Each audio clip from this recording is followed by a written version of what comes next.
வணக்கம். இன்னைக்கு நாம பார்க்க போற விஷயம் ரொம்பவே ஆழமானது. ஆமா. உங்ககிட்ட இருந்து எங்களுக்கு கிடைச்சிருக்கிற இந்த ஆன்மீக உரையில ஒரு ஆச்சரியமான வாதம் முன்வைக்கப்படுது. ம். சரியான அறிவின் மூலமா ஒரு சாதாரண மனிதன் தெய்வீக நிலையை அடைய முடியும்னு, அதாவது தேவராகவே மாற முடியும்னு சொல்லுது. ஆமா. அதுதான் இந்த உரையின் மையமே. இது ஏதோ தத்துவம் மாதிரி இல்லாம ஒரு நடைமுறை வழிகாட்டி மாதிரி இருக்கு. இந்த மாற்றத்தை நிகழ்த்துற கருவிக்கு முரளியின் ஜாலவித்தைன்னு ஒரு அழகான பேர் கூட இருக்கு. ஆமா. இதுல ஞானத்துக்கும் பக்திக்கும் இருக்கிற வித்தியாசத்தை ரொம்ப தெளிவா வரையறுக்கிறாங்க. ஓ, அப்படியா? பக்தியை இரவுனும் ஞானத்தை பகல்னு சொல்றாங்க. பக்தி வழியில போனா புண்ணியம் கிடைக்கும். ஆனா ஒருத்தரை உயர்ந்த நிலைக்கு, அதாவது சத்கதிக்கு கூட்டிட்டு போற சக்தி ஞானத்துக்கு மட்டும்தான் இருக்குன்னு இந்த உரை ஆணித்தரமா சொல்லுது. அப்போ பக்தி மட்டுமே போதாதுன்னு சொல்றாங்க. ஆமா.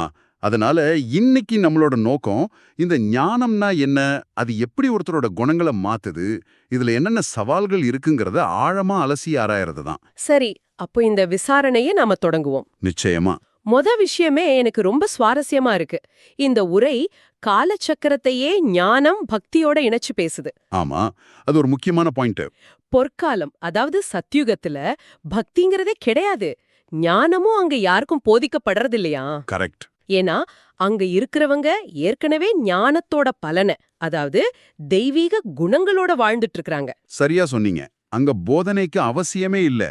ஆனா காலச்சக்கரம் சுழல சுழல துவாபர யுகம், அதாவது செப்பு காலம் வரும்போதுதான் பக்தி மார்க்கமே தொடங்குதுன்னு இந்த உரையை சொல்லுது. செப்பு காலத்திலயா? ஆமா. இது ஏன் முக்கியம்னா, இந்த காலகட்டத்துல தான் மனிதர்கள் தேவர் நிலையிலிருந்து கொஞ்சம் கொஞ்சமா சாதாரண மனித நிலைக்கு வராங்க. இந்த இறக்கத்தை கீழ் இறங்கும் கலை, அதாவது உதரதி கலான்னு ஒரு சுவாரஸ்யமான சொற்றொடர்ல குறிப்பிடுறாங்க. கீழ் இறங்கும் கலையா? அதுவே ஒரு வித்தியாசமான பார்வை. பொதுவா ஆன்மீகம்னா மேல் நோக்கி போறதுன்னு தான் நாம நினைப்போம். ஆமா. ஆனா இங்க யுகங்களின் மாற்றத்தை அப்படி சொல்றாங்க. தேவர்கள் நிர்விகாரி, அதாவது எந்த தீய குணங்களும் இல்லாதவங்க. மனிதர்கள் விகாரி, அதாவது கோபம், ஆசை, அகங்காரம் போன்ற தீய குணங்கள் உள்ளவங்க. சரி. இந்த தீய குணங்களுக்குள்ள மனிதன் நுழையிற அந்த பயணம்தான் கீழ் இறங்கும் கலை. அப்போ ஞானத்தோட உண்மையான வேலை என்னன்னா, அந்த இறங்குறது நிறுத்துறது. ஆமா, அந்த கீழ் இறங்குற கலையை நிறுத்தி ஒருத்தரை மறுபடியும் மேல் நோக்கி அந்த நிர்விகாரி நிலைக்கு கூட்டிட்டு போறதுதான். அது ஒரு மீட்பு பயணம் மாதிரி. ஓகே, அப்போ இந்த ஞானம் ஒரு கருவி. ஆனா ஞானம்னு பொதுவா சொன்னா அதுக்கு பல அர்த்தங்கள் இருக்கே. இருக்கு. இந்த உரையில ஞானம்னு எதை ரொம்ப குறிப்பா சொல்றாங்க? அதுக்கு ஏதாவது வரையறை இருக்கா? இருக்கு. ரொம்ப தெளிவான வரையறை இருக்கு. 3 விஷயம்தான். ஆனா இந்த 3 ஒன்னு சேரும்போது தான் அது முழுமையான ஞானம்னு சொல்லப்படுது. அது என்ன 3 விஷயம்? 1, தன்னை அறிதல். அதாவது நான் யாருங்கிற கேள்விக்கு நான் இந்த உடல் இல்லை, நான் ஒரு ஆன்மான்னு முழுமையா உணர்றது. சரி. 2, தந்தையை அறிதல். அதாவது பரமாத்மா யாருங்கிறத பத்தின தெளிவான அறிவு. 3, இந்த உலக நாடக சக்கரத்தோட ஆரம்பம், மத்தியமோ, முடிவு பத்தின அறிவு.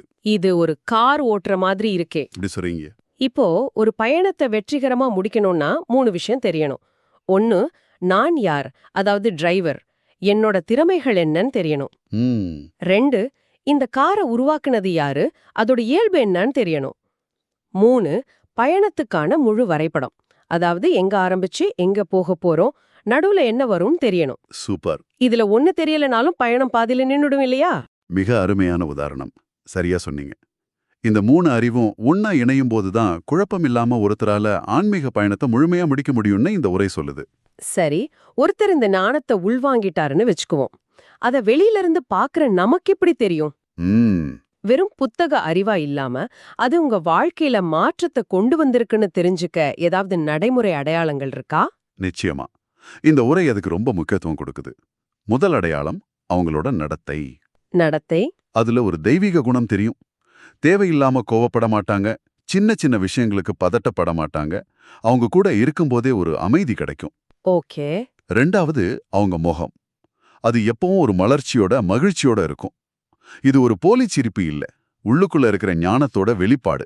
இந்த எப்பவும் மகிழ்ச்சியான முகம்ங்கிற விஷயம் அது கொஞ்சம் சவாலா தோணுதே. ஆமா, அந்த கேள்வி வரும். வாழ்க்கையில கஷ்டங்கள் வரும்போது கூட எப்படி ஒருத்தரால மகிழ்ச்சியா இருக்க முடியும்? அது ஒரு மாதிரி நடிப்பு மாதிரி ஆயிடாதா? ரொம்ப நல்ல கேள்வி. நிறைய பேருக்கு இந்த சந்தேகம் வரும். இங்க சொல்லப்படுற மகிழ்ச்சி வெளியில இருந்து வர்ற சந்தோஷம் இல்ல. உதாரணமா ஒரு லாட்டரி அடிச்சா வர்ற சந்தோஷம் தற்காலிகமானது. சரி. ஆனா ஞானத்தால வர்ற மகிழ்ச்சி ஆன்மாவோட இயல்பான குணம். அது உள்ளுக்குள்ள இருந்து ஊற்றெடுக்கிற ஒரு நீரூற்று மாதிரி. ஓ. வெளியில புயல் அடிச்சாலும் ஆழ்கடல் அமைதியா இருக்கிற மாதிரி அவங்க மனசு அமைதியா இருக்கும். அந்த அமைதியோட பிரதிபலிப்பு தான் முகத்துல தெரியற மலர்ச்சி. அது ஒரு கட்டாயப்படுத்தப்பட்ட சிரிப்பு இல்ல, இயல்பான நிலை.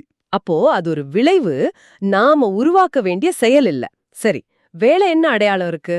மூணாவது ரொம்ப முக்கியமான அடையாளம். சொல்லுங்க. அவங்க மத்தவங்கள குறை சொல்றதையே நிறுத்திடுவாங்க. வாயிலிருந்து வர வார்த்தைகள்ல ஒரு தரம் இருக்கும். தேவையில்லாத எதிர்மறையான பேச்சுக்களுக்கு அங்க இடமே இருக்காது. இது ஏன் நடக்குது?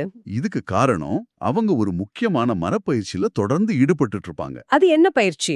அதுக்கு விசார் சாகர் மந்தன்னு பேரு. அதாவது சிந்தனை கடலை கடைதல். ஆஹா, கேட்கவே நல்லா இருக்கே. இந்த வார்த்தை ரொம்ப கவித்துவமானது இல்லையா? இது சும்மா யோசிக்கிறது இல்ல. ஆமா, கடைதல்ங்கிற வார்த்தையில ஒரு செயல் இருக்கு, ஒரு முயற்சி இருக்கு. அதேதான். பார்க்கடல்ல கடைஞ்சு அமிர்தம் எடுத்த மாதிரி தனக்கு கிடைச்ச ஞானத்தை மனசுக்குள்ள போட்டு திரும்ப திரும்ப சிந்திக்கிறது, அதோட ஆழமான அர்த்தங்களை யோசிக்கிறது. இது ஒரு தீவிரமான கவனமான பயிற்சி. அப்போ இதுக்கு எதிர்மாறாவும் ஒன்னு இருக்கணுமே. இருக்கு. இதுக்கு நேர் எதிரா அசுர எண்ணங்கள், அதாவது பயனற்ற விஷயங்கள், மத்தவங்கள பத்தின புகார்களை மனசுல போட்டு கடைஞ்சா அதுல இருந்து அழுக்கு மட்டும்தான் வெளியே வரும்னு இந்த உரை எச்சரிக்குது. நம்ம மனசுல நாம எதை கடையிறோங்கிறது ரொம்ப முக்கியம். இது எனக்கு நாம அன்றாடம் செய்ற ஒரு விஷயத்தை ஞாபகப்படுத்துது. சொல்லுங்க. ஒருத்தர் நம்ம கிட்ட தப்பா பேசிட்டா அந்த உரையாடல மனசுக்குள்ள திரும்ப திரும்ப ஓட்டி பாப்போம். ஒவ்வொரு முறையும் நாம இன்னும் கோவமா இன்னும் வருத்தமா ஆவோமே தவிர எந்த தீர்வும் கிடைக்காது. கரெக்ட். நாம ஒரு விதமான மன அழுக்க கடைஞ்சிட்டு இருக்கோம். மிகச்சரியான ஒப்பீடு. அந்த பயனற்ற கடைதலை நிறுத்திட்டு ஞானத்தை கடைய ஆரம்பிக்கும் போது அதோட விளைவுகள் நடத்தையிலும் பேச்சிலையும் தெரிய ஆரம்பிக்கும். அப்போ அந்த சிந்தனை கடலை கடைஞ்சு வர்ற அமிர்தம் தான் பேச்சின் மூலமா வெளியே வருது. ஆமா, இதுதான் அடுத்த விஷயத்துக்கு நம்மள கூட்டிட்டு வருது. இந்த உரையில எனக்கு ரொம்ப பிடிச்ச ஒரு கருத்து, ஞான ரத்தினங்கள். ஆமாம், வாயிலிருந்து வர்ற ஒவ்வொரு வார்த்தையும் ஞான ரத்தினமா இருக்கணும்னு சொல்லப்படுது. இது வெறும் அலங்கார வார்த்தை இல்ல. இல்லையா? இல்லமே இல்ல. நம்ம பேச்ச நாம பாக்குற விதத்தையே இது மாத்துது. வார்த்தைகளை வெறும் சத்தமா பார்க்காம அதுக்கு ஒரு மதிப்பு இருக்கு. சில வார்த்தைகள் விலை மதிப்பில்லாத ரத்தினங்கள், சில வார்த்தைகள் வெறும் கூழாங்கற்கள்னு இது புரிய வைக்குது. நீங்க சொல்றது சரி.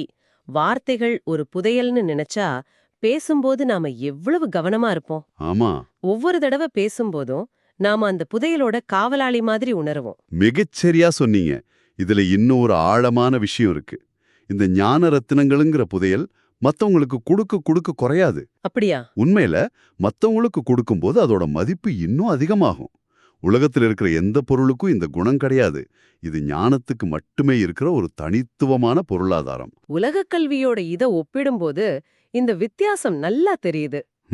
உலக கல்வி ஒருத்தருக்கு இந்த பிறவியில ஒரு பெரிய பதவியை கொடுக்கலாம், நிறைய பணத்தை கொடுக்கலாம். ஆனா இந்த உரை சொல்றபடி அது எல்லாமே தற்காலிகமானது. ஆமா, தற்காலிகம்தான். அடுத்த பிறவியில மறுபடியும் பூஜ்யத்திலிருந்து தான் ஆரம்பிக்கணும். ஆனா இந்த ஞான செல்வம் அப்படி இல்ல. இது 21 பிறவிகளுக்கு தொடர்ந்து வரும்னு ஒரு கணக்கு சொல்லப்படுது. 21 பிறவிகளுக்கா? ஆமா, மிக முக்கியமா இதை யாராலும் திருட முடியாது. உலக கல்வி மூலமா ஒருத்தர் எவ்ளோ பெரிய கோடீஸ்வரரா ஆனாலும் அவங்க தீய கர்மங்கள் செஞ்சா அதோட விளைவா நோயும் துன்பமும் அவங்கள வந்து சேருது. சரிதான். ஆனா இந்த ஞானம் ஒருத்தர தீய குணங்கள்ல இருந்தே விடுவிக்கிறதுனால அது உண்மையான நிரந்தரமான சந்தோஷத்தை கொடுக்குது. இது ஒரு முதலீடு மாதிரி. நாம முதலீடுங்கிற வார்த்தைய இந்த புறவேல ஒரு லாபம் பாக்குறதுக்கு தான் பயன்படுத்துறோம். ஆனா இங்க 21 பிறவிகளுக்கு லாபம் தர ஒரு முதலீட்டை பத்தி பேசப்படுது. இதோட ரிட்டர்ன் ஆன் இன்வெஸ்ட்மெண்ட் முடிவே இல்லாதது. அதேதான். சரி, இந்த ஆன்மீக பாதை இவ்ளோ சிறப்பா தெளிவா இருந்தா எல்லாரும் சுலபமா போயிடலாமே. ஆனா இந்த உரை இதுல ஒரு பெரிய சவால் இருக்கிறதாவும் எச்சரிக்குது. கதையில ஒரு வில்லன் வர்ற மாதிரி இங்க மாயை அல்லது ராவணன் வர்றான். ஆமா, இந்த முழு பயணமும் ஒரு போர் மாதிரின்னு வர்ணிக்கப்படுது. ஒரு பக்கம் ராமர் வம்சம், அதாவது இறைவனை பின்பற்றி ஞான வழியில போறவங்க. இன்னொரு பக்கம் ராவண வம்சம், அதாவது மாயையோட கட்டுப்பாட்டுல தீய குணங்களோட இருக்கிறவங்க. இந்த ரெண்டுக்கும் இடையில ஒரு உள்ளார்ந்த போர் நடந்துட்டே இருக்கு.